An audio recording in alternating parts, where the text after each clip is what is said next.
세상은 말합니다. 착한 사람이 되라고요. 남에게 피해 주지 말고 예의 바르게 살고 질서를 지키고 규칙을 따르라고 말합니다. 교회도 비슷하게 가르칩니다. 선한 일을 많이 하고 죄를 짓지 말고 모범적인 신앙인이 되라고 말하지요. 그런데 정말 이상한 일입니다. 성경을 펼쳐보면 우리가 생각하는 착한 사람의 기준이 완전히 무너지는 것을 경험하게 됩니다.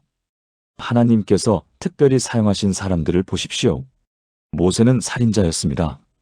다윗은 간음하고 살인을 명령한 왕이었습니다. 베드로는 예수님을 3번이나 부인한 배신자였습니다.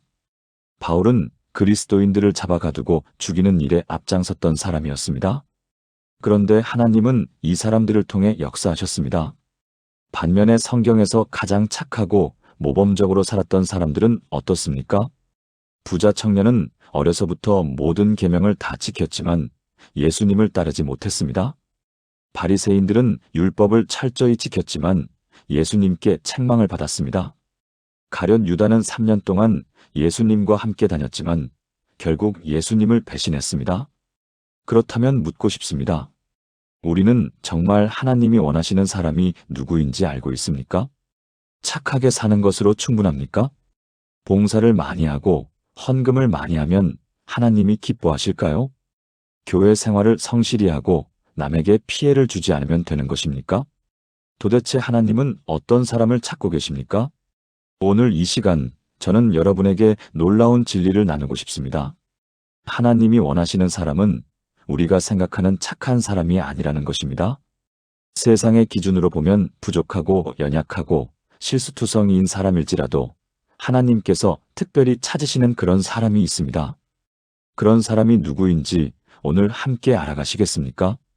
지금부터 7가지 진리를 나누겠습니다. 이 7가지를 아시게 되면 여러분의 신앙관이 완전히 바뀌게 될 것입니다. 더 이상 착한 사람이 되려고 애쓰지 않게 될 것입니다. 대신 하나님이 진정으로 원하시는 그 사람이 되어가는 기쁨을 경험하시게 될 것입니다. 첫 번째, 하나님은 완벽한 사람이 아니라 정직한 사람을 원하십니다. 우리는 흔히 이렇게 생각합니다. 하나님 앞에 나아가려면 완벽해야 한다고요. 실수하면 안 되고 넘어지면 안 되고 약한 모습을 보이면 안 된다고 생각합니다. 그래서 우리는 가면을 씁니다.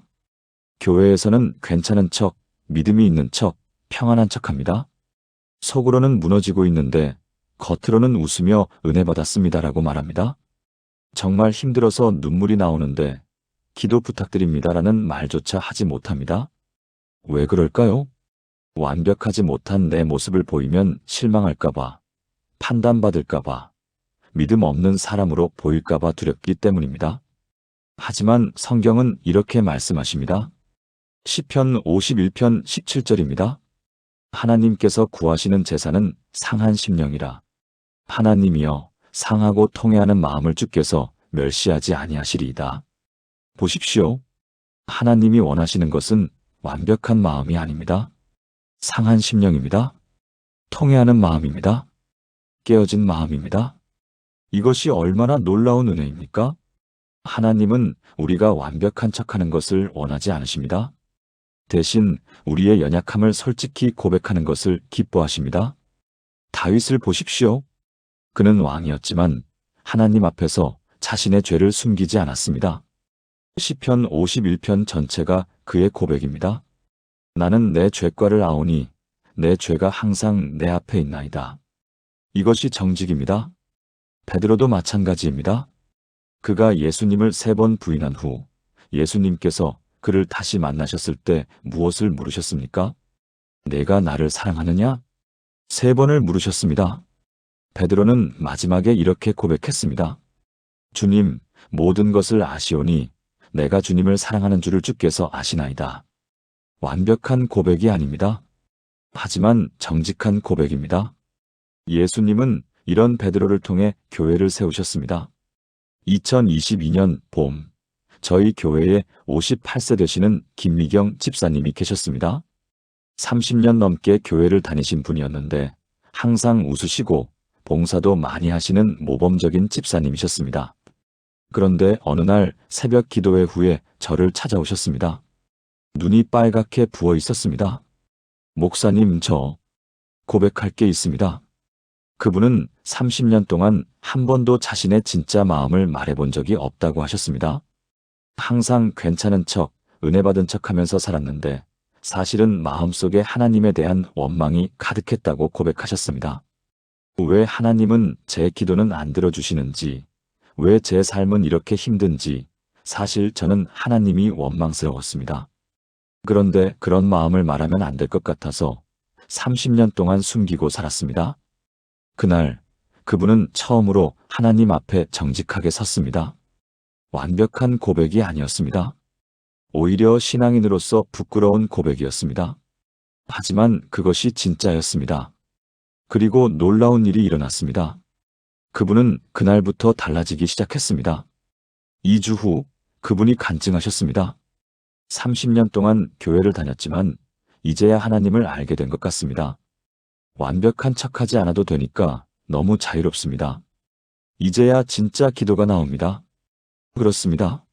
하나님은 완벽한 사람을 원하지 않으십니다. 정직한 사람을 원하십니다.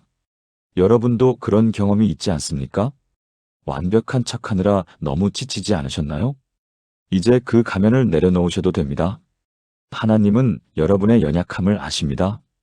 그리고 그것을 멸시하지 않으십니다.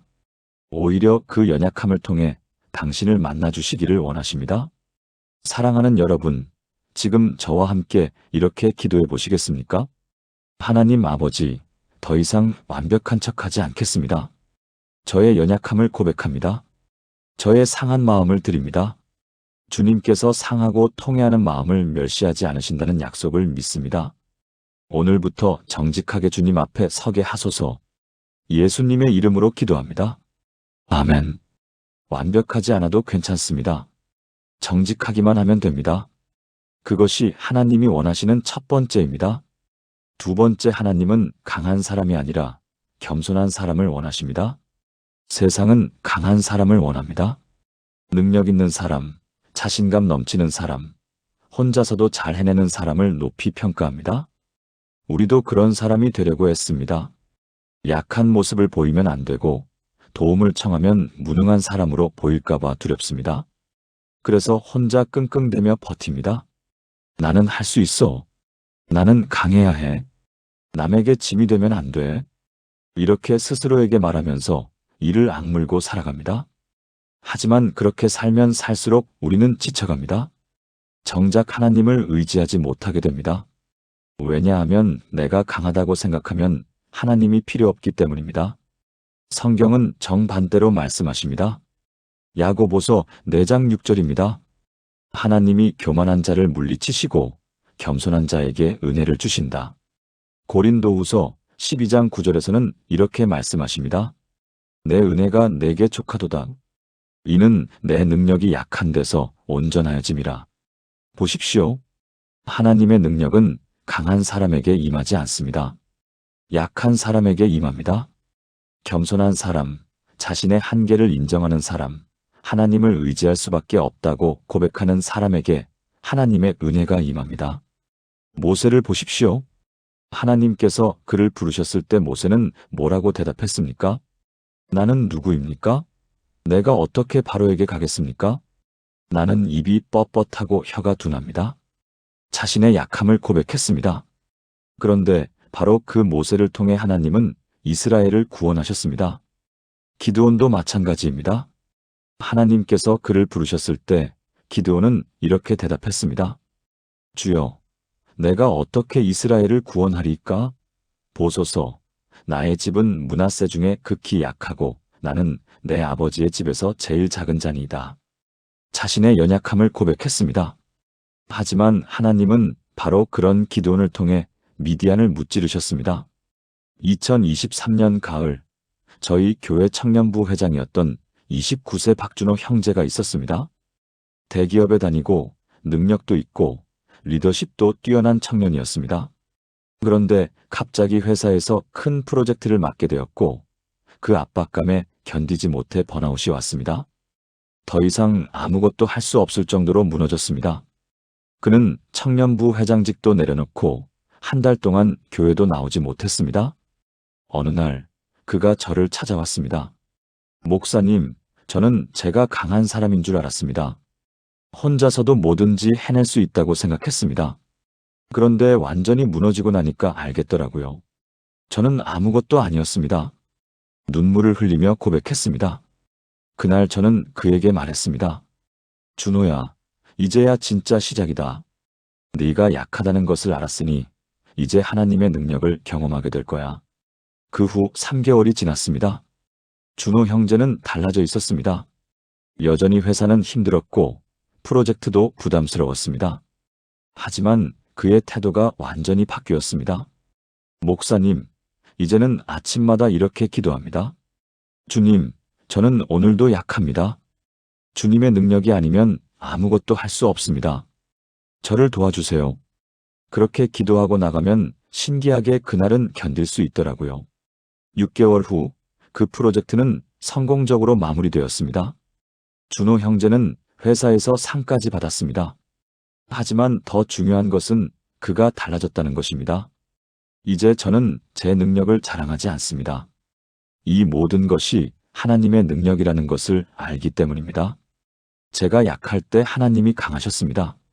그렇습니다. 하나님은 강한 사람을 찾지 않으십니다. 겸손한 사람을 찾으십니다. 자신의 약함을 인정하고 하나님을 의지하는 사람을 찾으십니다. 여러분은 어떻습니까? 혼자 힘으로 버티고 계시지는 않습니까? 강한 척하느라 지쳐있지는 않습니까? 이제 그 무거운 짐을 내려놓으십시오. 여러분이 약하다는 것을 인정하십시오. 그때 하나님의 능력이 여러분 안에서 온전히 나타나게 될 것입니다. 함께 이렇게 기도해 보시겠습니까? 전능하신 하나님, 저는 약합니다. 더 이상 강한 척하지 않겠습니다. 주님께 겸손히 고백합니다. 저는 주님 없이 아무것도 할 수 없습니다. 주님의 능력이 약한 데서 온전하여진다는 약속을 붙듭니다. 오늘 저의 약함 가운데 주님의 강함을 경험하게 하소서. 예수님의 이름으로 기도합니다. 아멘. 약할 때 강합니다. 이것이 하나님의 역설입니다. 세 번째, 하나님은 많이 아는 사람이 아니라 순종하는 사람을 원하십니다. 우리는 흔히 이렇게 생각합니다. 신앙생활을 잘하려면 많이 알아야 한다고요. 성경을 많이 읽고 신학을 공부하고 설교를 많이 들으면 좋은 신앙인이 될 수 있다고 생각합니다. 물론 하나님의 말씀을 배우는 것은 중요합니다. 하지만 아는 것과 행하는 것은 다릅니다. 성경 지식이 많다고 해서 하나님께 가까운 것이 아닙니다. 바리새인들을 보십시오. 그들은 율법을 누구보다 잘 알았습니다. 토라를 암송했고 탈무드를 연구했고 율법의 세세한 조항까지 다 지켰습니다. 하지만 예수님께서는 그들을 향해 가장 강하게 책망하셨습니다. 마태복음 23장 27절입니다. 화 있을진저 외식하는 서기관들과 바리새인들이여, 회칠한 무덤 같으니 겉으로는 아름답게 보이나 그 안에는 죽은 사람의 뼈와 모든 더러운 것이 가득하도다. 왜 이런 말씀을 하셨을까요? 그들은 많이 알았지만 순종하지 않았기 때문입니다. 반대로 예수님께서 칭찬하신 사람들을 보십시오. 백부장은 신학을 공부한 사람이 아니었습니다. 하지만 예수님께 이렇게 말했습니다. 주여, 내 집에 들어오실 것 없사오니 다만 말씀으로만 하옵소서. 그러면 내 하인이 낫겠나이다. 예수님께서 뭐라고 하셨습니까? 내가 진실로 너희에게 이르노니 이스라엘 중 아무에게서도 이만한 믿음을 보지 못하였노라. 지식이 아니라 순종의 믿음을 칭찬하신 것입니다. 요한복음 14장 21절에서 예수님은 이렇게 말씀하셨습니다. 나의 계명을 지키는 자라야 나를 사랑하는 자니 나를 사랑하는 자는 내 아버지께 사랑을 받을 것이요 나도 그를 사랑하여 그에게 나를 나타내리라. 보십시오. 하나님을 사랑한다는 증거는 지식이 아닙니다. 순종입니다. 계명을 지키는 것입니다. 야고보서 1장 22절은 더 분명하게 말씀합니다. 너희는 말씀을 행하는 자가 되고 듣기만 하여 자신을 속이는 자가 되지 말라. 듣기만 하고 행하지 않으면 자신을 속이는 것이라고 말씀하십니다. 2020년 여름 저희 교회에 67세 이순자 권사님이 계셨습니다. 40년 넘게 교회를 다니신 분으로 성경을 거의 다 읽으셨고 성경 공부도 많이 하셨습니다. 다른 사람들에게 성경을 가르치기도 하셨습니다. 그런데 한 가지 문제가 있었습니다. 권사님은 20년 넘게 자녀들과 연락을 끊고 지내고 계셨습니다. 자녀들이 결혼할 때 권사님이 원하는 대로 하지 않았다는 이유로 인연을 끊으신 것이었습니다. 주변에서 화해하라고 권유해도 그 아이들이 먼저 잘못을 인정해야 한다며 고집을 꺾지 않으셨습니다. 어느 날 새벽 기도회에서 제가 마태복음 5장 23-24절을 본문으로 설교했습니다. 그러므로 예물을 제단에 드리려다가 거기서 내 형제에게 원망 들을 만한 일이 있는 것이 생각나거든 예물을 제단 앞에 두고 먼저 가서 내 형제와 화목하고 그 후에 와서 예물을 드리라. 그날 설교 후 권사님은 한참을 기도하셨습니다. 2주 후 권사님이 저를 찾아오셨습니다. 눈물을 흘리고 계셨습니다. 목사님, 저는 40년 동안 성경을 읽었지만 제대로 읽지 못했습니다. 머리로만 읽었지 마음으로 읽지 않았습니다. 그날 설교를 듣는데 하나님께서 제 마음을 찌르셨습니다. 아무리 성경을 많이 알아도 순종하지 않으면 아무 소용이 없다는 것을 깨달았습니다. 그날 권사님은 결단하셨습니다. 먼저 자녀들에게 연락하기로요. 쉽지 않았습니다. 20년의 시간을 어떻게 한 번에 회복할 수 있겠습니까? 하지만 권사님은 순종하셨습니다. 첫째 아들에게 전화했습니다. 처음엔 냉담했습니다. 하지만 권사님은 포기하지 않으셨습니다. 매주 전화했고 문자를 보냈고 때로는 집 앞에 가서 기다리기도 하셨습니다. 6개월이 지났습니다. 첫째 아들이 마음을 열기 시작했습니다. 1년이 지나자 둘째 딸도 연락이 닿았습니다. 2년이 지난 지금 권사님은 자녀들, 손주들과 함께 명절을 보내십니다. 지난주 간증 시간에 권사님이 이렇게 말씀하셨습니다. 40년 동안 성경을 읽었지만 진짜 성경을 읽기 시작한 것은 2년 전부터입니다. 이제는 말씀을 읽으면 어떻게 순종할까? 를 먼저 생각합니다. 그렇게 살기 시작하니 하나님이 보이고 하나님의 음성이 들리고 하나님의 사랑이 느껴집니다. 그렇습니다. 하나님은 많이 아는 사람을 찾지 않으십니다. 순종하는 사람을 찾으십니다. 여러분은 어떻습니까? 말씀을 많이 들으셨습니까? 그렇다면 이제 순종할 차례입니다. 하나님께서 여러분의 마음에 말씀하신 것이 있습니까? 미루지 마십시오. 오늘 순종하십시오. 그때 하나님을 더 깊이 경험하게 될 것입니다. 함께 기도해 보시겠습니까? 사랑하는 하나님 아버지, 많이 아는 것에 만족하지 않겠습니다. 말씀을 행하는 자가 되게 하소서. 주님께서 제 마음에 말씀하신 것을 순종하게 하소서. 말씀을 듣기만 하여 자신을 속이는 자가 되지 않게 하시고 말씀을 행하는 자가 되게 하소서. 작은 순종에서부터 시작하게 하시고 그 순종을 통해 주님을 더 깊이 알게 하소서. 예수님의 이름으로 기도합니다. 아멘. 순종은 지식보다 강합니다.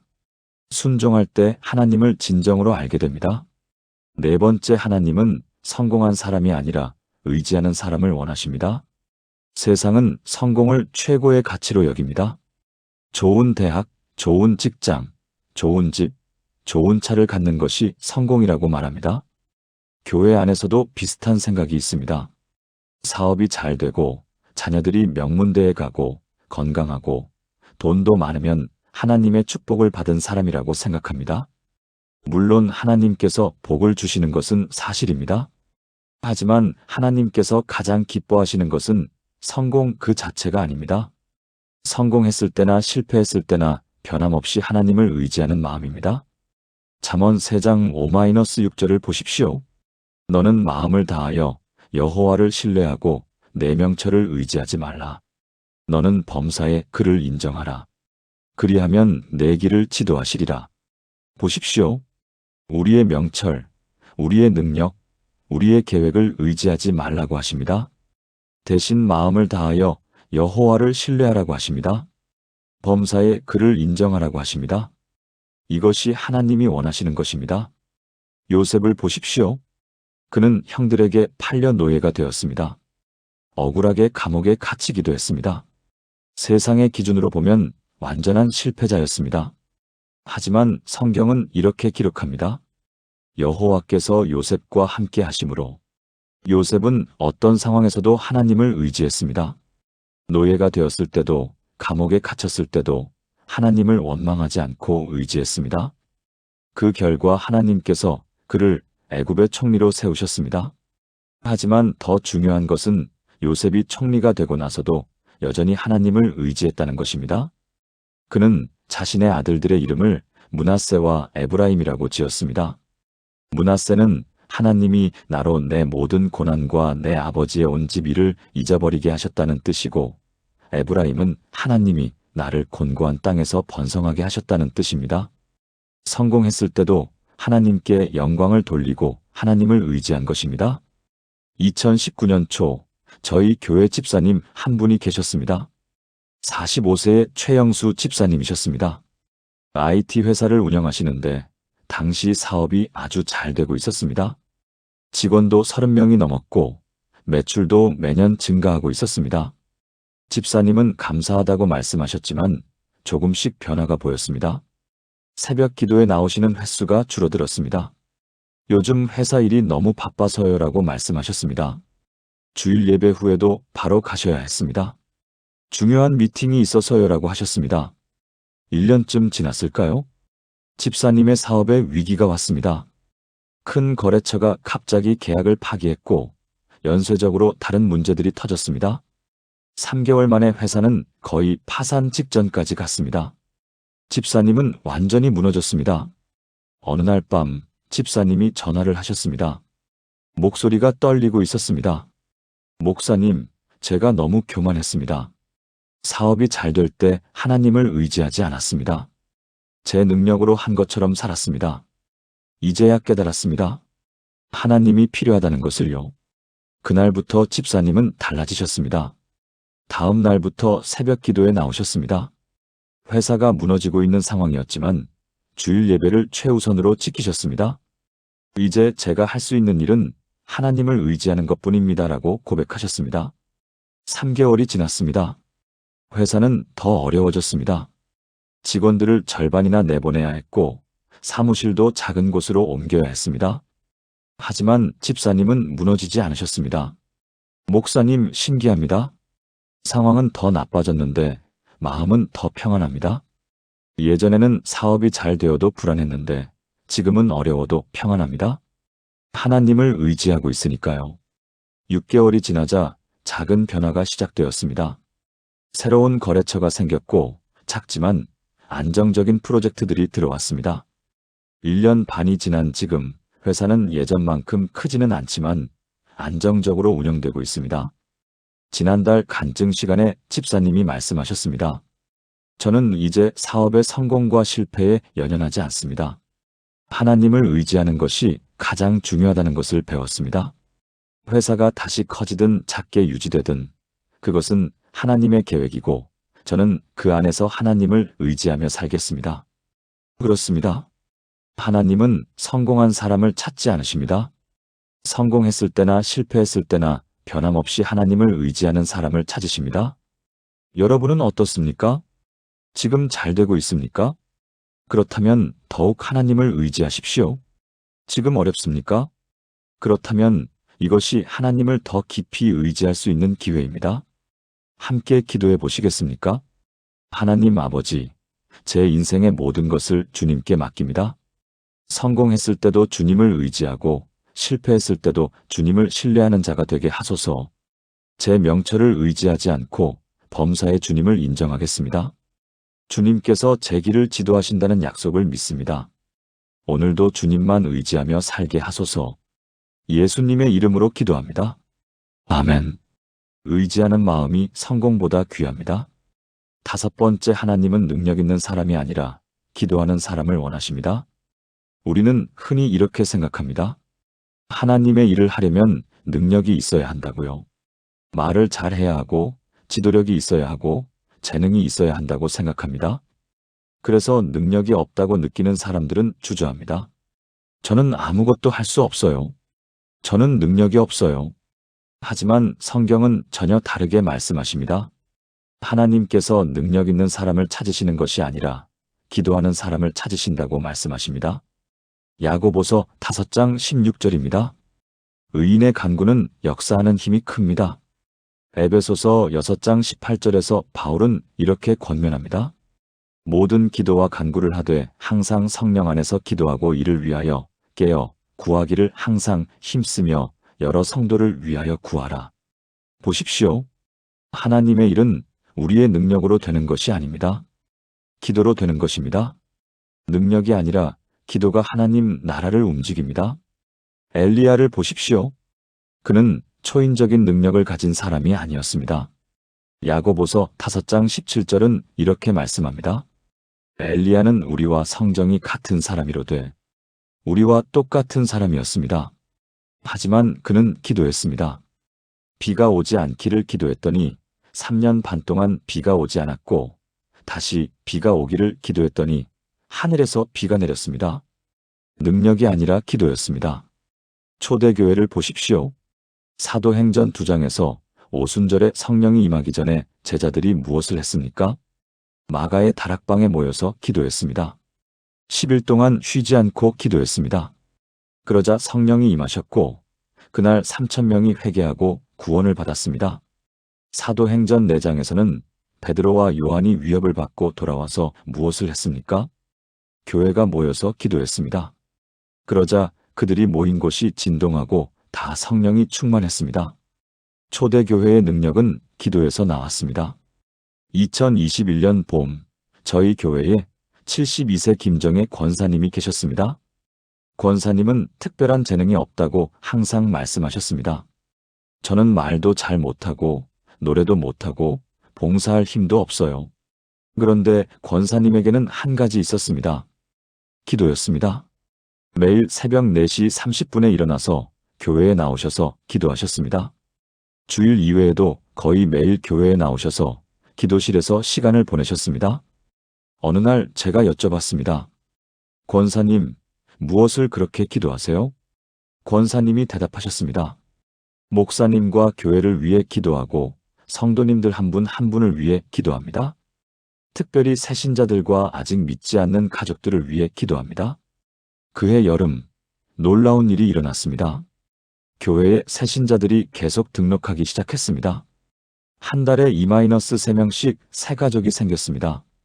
그리고 그 새 가족들이 정착을 아주 잘했습니다. 몇 달이 지나자 새 가족부 부장이 간증했습니다. 신기한 일이 있습니다. 새신자들이 정착을 정말 잘합니다. 그런데 알고 보니 김정혜 권사님께서 매일 새신자 명단을 받아서 한 분 한 분 이름을 부르며 기도하고 계셨습니다. 가을이 되자 더 놀라운 일이 일어났습니다. 한 자매님의 남편이 20년 만에 교회에 나오기 시작했습니다. 그 자매님이 간증했습니다. 20년 동안 남편 때문에 기도했는데 변화가 없었습니다.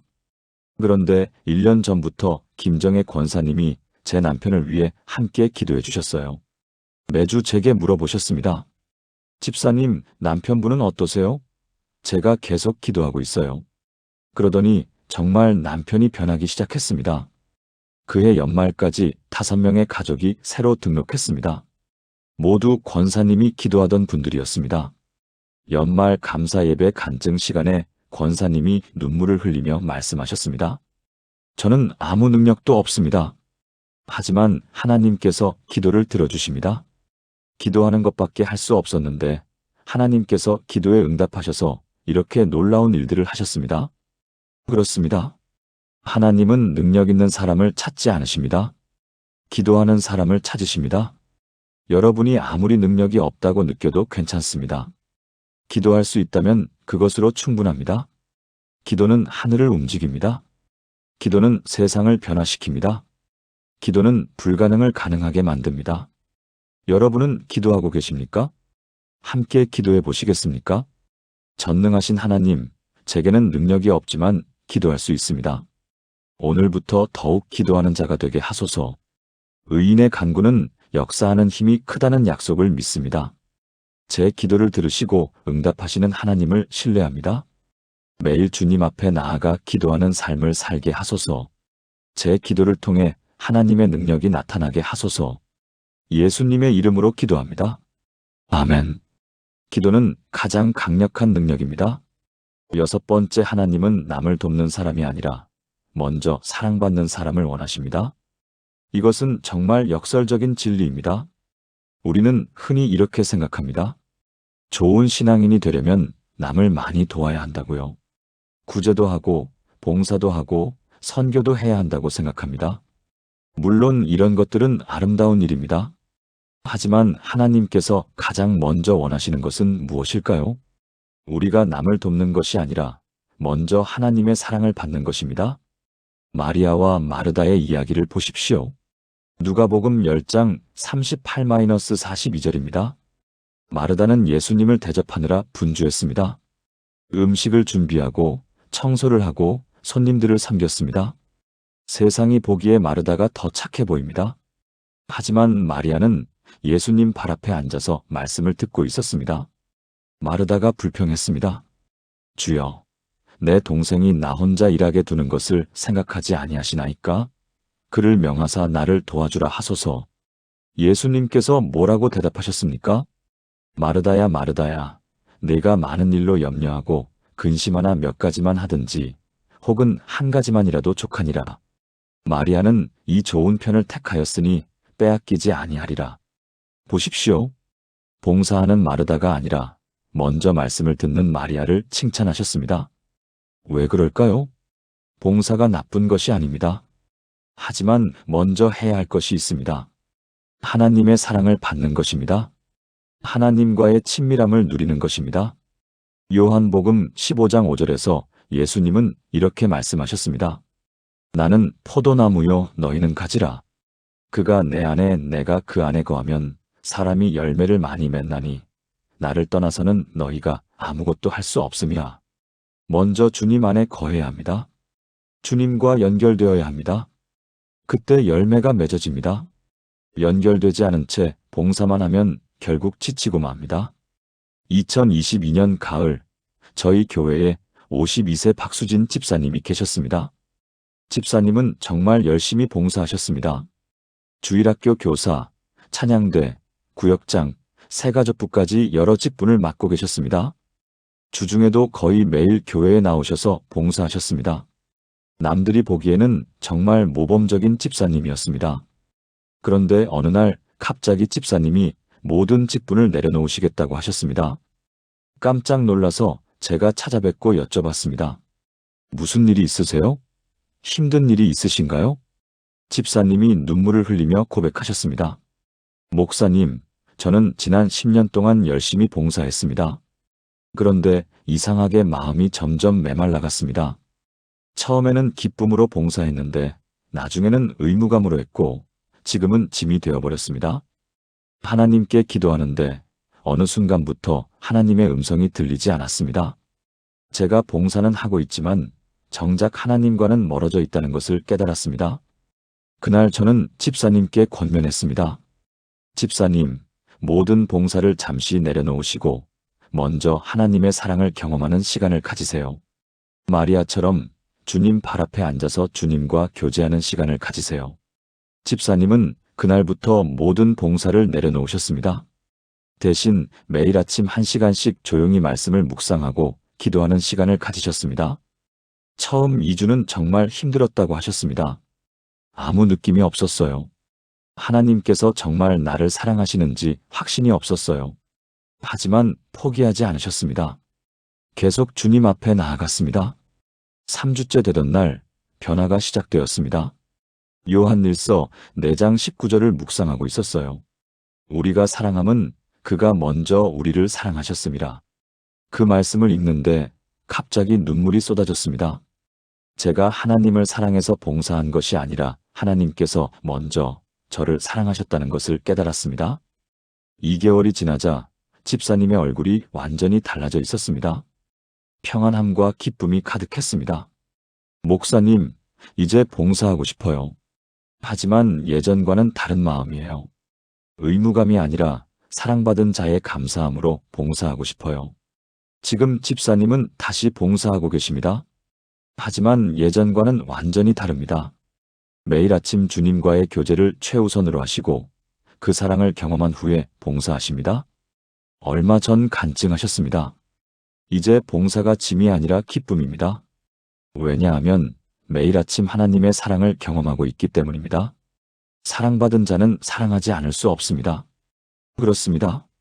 하나님은 남을 돕는 사람을 먼저 찾지 않으십니다. 먼저 하나님의 사랑을 받는 사람을 찾으십니다.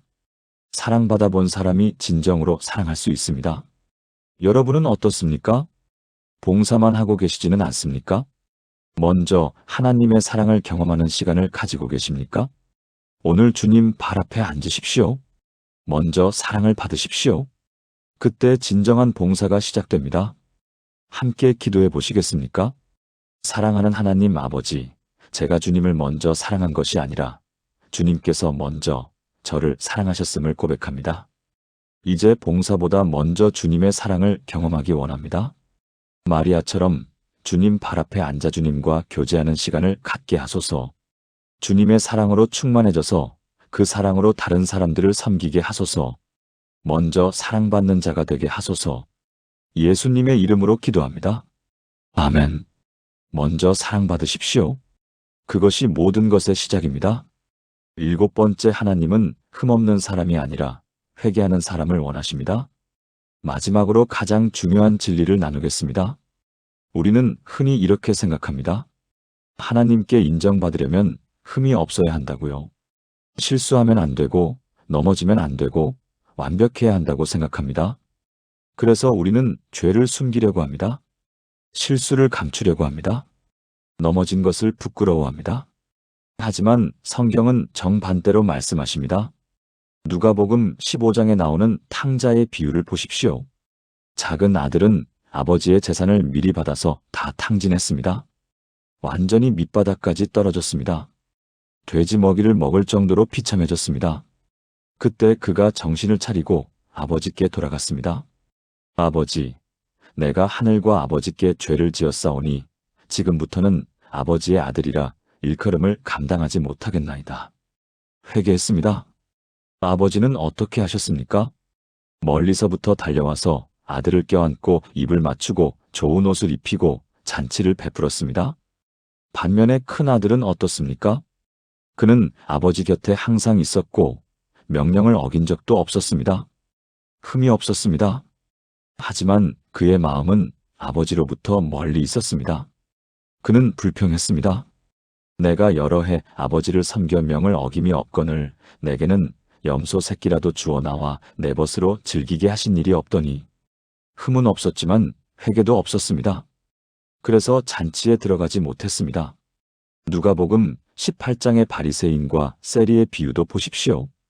바리새인은 자신의 의를 자랑했습니다. 하나님이여, 나는 다른 사람들 곧 토색, 불에 간음을 하는 자들과 같지 아니하고 이 세리와도 같지 아니함을 감사하나이다. 나는 일회에 2번씩 금식하고 또 소득의 11조를 드리나이다. 흠이 없었습니다. 하지만 세리는 멀리 서서 감히 눈을 들어 하늘을 우러러보지도 못하고 가슴을 치며 이렇게 기도했습니다. 하나님이여, 불쌍히 여기소서. 나는 죄인이로소이다. 회개했습니다. 예수님께서 뭐라고 하셨습니까? 내가 너희에게 이르노니 이에 저 바리새인이 아니고 이 사람이 의롭다 하심을 받고 그의 집으로 내려갔느니라. 회개하는 세리가 의롭다 하심을 받았습니다. 시편 51편 17절을 다시 한번 보십시오. 하나님께서 구하시는 제사는 상한 심령이라. 하나님이여, 상하고 통회하는 마음을 주께서 멸시하지 아니하시리이다. 하나님께서 원하시는 것은 흠없는 마음이 아닙니다. 상하고 통회하는 마음입니다. 회개하는 마음입니다. 2024년 초 저희 교회에 36세 이한결 집사가 있었습니다. 집사님은 5년 전에 세례를 받으셨고 교회 생활도 열심히 하셨습니다. 하지만 한 가지 숨기고 있는 죄가 있었습니다. 회사에서 불법적인 일을 하고 있었습니다. 처음에는 작은 일이었습니다. 상사의 지시로 회계 장부를 조작하는 일이었습니다. 다들 하는 일이야. 이 정도는 괜찮아라고 스스로를 합리화했습니다. 하지만 시간이 갈수록 그 일은 커져갔습니다. 양심의 가책을 느꼈지만 이미 너무 깊이 들어가 있었습니다. 이제 와서 고백하면 직장을 잃을 뿐만 아니라 법적 처벌도 받을 거야. 그냥 조용히 이대로 지내자라고 생각했습니다. 하지만 교회에 나올 때마다 마음이 무거웠습니다. 찬양할 때도, 기도할 때도, 설교를 들을 때도 평안이 없었습니다. 그렇게 1년이 지났습니다. 어느 주일 저는 다윗의 회개를 주제로 설교했습니다. 시편 51편을 본문으로 다윗이 어떻게 자신의 죄를 숨기다가 결국 회개했는지 말씀드렸습니다. 그날 예배 후 이한결 집사님이 저를 찾아왔습니다. 얼굴이 창백했고 눈에는 눈물이 가득했습니다.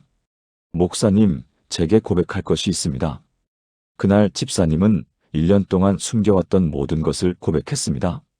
저는 흠없는 신앙인이 되고 싶었습니다. 그래서 제 죄를 숨겼습니다. 하지만 이제 더 이상 숨길 수 없습니다.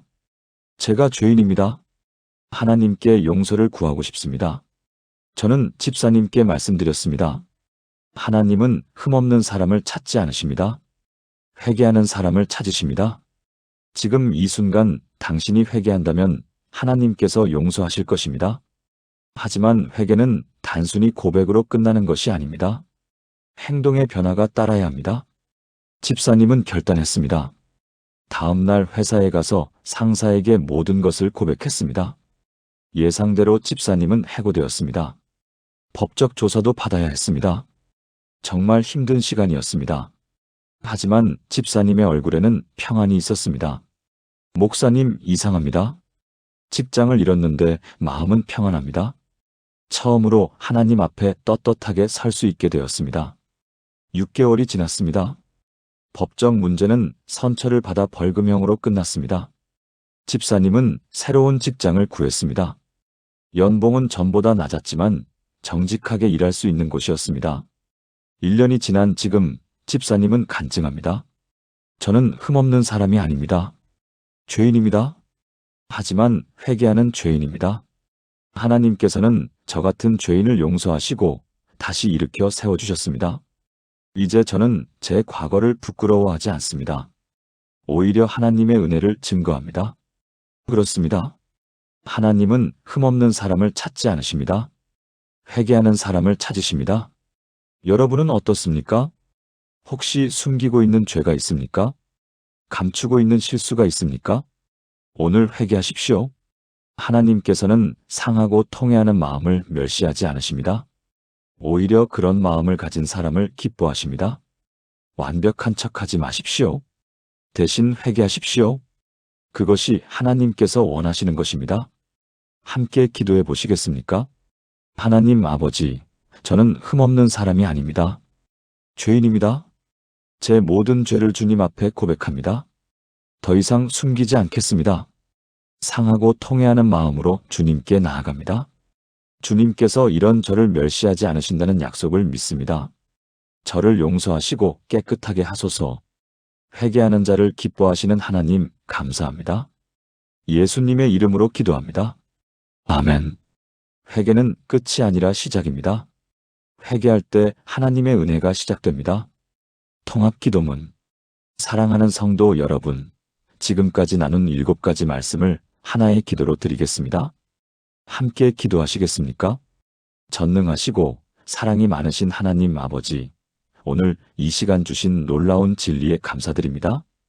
완벽한 사람이 아니라 정직한 사람을 원하시고 강한 사람이 아니라 겸손한 사람을 찾으시며 많이 하는 사람이 아니라 순종하는 사람을 기뻐하시고 성공한 사람이 아니라 위지하는 사람을 사랑하시며 능력 있는 사람이 아니라 기도하는 사람과 함께 하시고 남을 돕는 사람이 아니라 먼저 사랑받는 사람을 부르시며 흠없는 사람이 아니라 회개하는 사람을 받아주시는 하나님을 찬양합니다. 주님, 저는 고백합니다. 더 이상 완벽한 척하지 않고 정직하게 주님 앞에 서겠습니다. 제 상한 심령을 주님께 드립니다. 더 이상 강한 척하지 않고 겸손히 제 약함을 인정합니다. 주님의 능력이 약한 데서 온전하여진다는 약속을 붙듭니다. 많이 아는 것에 만족하지 않고 순종하는 자가 되겠습니다. 말씀을 행하는 자가 되게 하소서. 성공과 실패에 연연하지 않고 오직 주님만 의지하겠습니다. 범사에 주님을 인정하며 살게 하소서. 제 능력이 아니라 기도로 주님의 능력을 경험하게 하소서. 의인의 간구는 역사하는 힘이 크다는 약속을 믿으며 매일 기도하는 자가 되겠습니다. 먼저 주님의 사랑을 경험하는 자가 되게 하소서. 마리아처럼 주님 발 앞에 앉아 주님과 교제하는 시간을 최우선으로 삼겠습니다. 그리고 저는 죄인임을 고백합니다. 흠없는 사람이 되려고 애쓰지 않고 회개하는 자가 되겠습니다. 주님께서 상하고 통회하는 마음을 멸시하지 않으신다는 약속을 의지합니다. 오늘부터 제 삶이 달라지게 하소서. 세상의 기준이 아니라 주님의 기준으로 살게 하소서. 착한 사람이 되려고 애쓰기보다 주님이 원하시는 그 사람이 되어가게 하소서. 이 모든 말씀이 제 삶 가운데 실제가 되게 하시고 날마다 주님의 은혜를 경험하며 살게 하소서. 살아계신 예수 그리스도의 이름으로 기도합니다. 아멘. 마무리. 사랑하는 성도 여러분, 오늘 우리는 놀라운 진리를 함께 나누었습니다. 하나님은 우리가 생각하는 착한 사람을 찾지 않으신다는 것입니다. 세상의 기준으로 보면 완벽하고 강하고 능력 있는 사람을 원할 것 같지만 하나님의 기준은 완전히 다릅니다. 첫째, 하나님은 완벽한 사람이 아니라 정직한 사람을 원하십니다. 가면을 벗고 솔직하게 자신의 연약함을 고백하는 사람을 하나님은 기뻐하십니다. 둘째, 하나님은 강한 사람이 아니라 겸손한 사람을 원하십니다. 자신의 약함을 인정하고 하나님을 의지하는 사람에게 하나님의 능력이 임합니다. 셋째, 하나님은 많이 아는 사람이 아니라 순종하는 사람을 원하십니다. 지식보다 순종이, 머리보다 발이 중요합니다. 넷째, 하나님은 성공한 사람이 아니라 의지하는 사람을 원하십니다. 성공했을 때나 실패했을 때나 변함없이 하나님을 신뢰하는 마음이 하나님께 가장 귀합니다. 다섯째, 하나님은 능력 있는 사람이 아니라 기도하는 사람을 원하십니다. 기도는 하늘을 움직이고 세상을 변화시키는 가장 강력한 능력입니다. 여섯째, 하나님은 남을 돕는 사람이 아니라 먼저 사랑받는 사람을 원하십니다. 주님의 발 앞에 앉아 먼저 사랑을 받은 사람이 진정으로 다른 사람을 사랑할 수 있습니다. 일곱째, 하나님은 흠없는 사람이 아니라 회개하는 사람을 원하십니다. 완벽한 척하지 말고 상하고 통회하는 마음으로 하나님 앞에 나아가는 것, 그것이 하나님께서 가장 기뻐하시는 모습입니다. 여러분, 이제 더 이상 착한 사람이 되려고 애쓰지 마십시오. 세상의 기준에 맞추려고 노력하지 마십시오. 대신 하나님이 원하시는 그 사람이 되십시오. 정직하고 겸손하고 순종하고 의지하고 기도하고 사랑받고 회개하는 사람이 되십시오. 그것이 하나님께서 진정으로 찾으시는 사람입니다. 그리고 그런 사람을 통해 하나님은 놀라운 일을 행하십니다. 오늘 나눈 이 7가지 진리가 여러분의 삶을 변화시키기를 축복합니다. 만약 오늘 이 말씀이 여러분의 마음에 닿았다면 좋아요를 눌러주시고 아래 댓글란에 아멘이라고 남겨주세요. 그리고 이 귀한 말씀을 더 많은 분들과 나누고 싶으시다면 공유 부탁드립니다. 여러분 모두에게 하나님의 풍성한 은혜와 평강이 함께 하시기를 축복합니다. 감사합니다.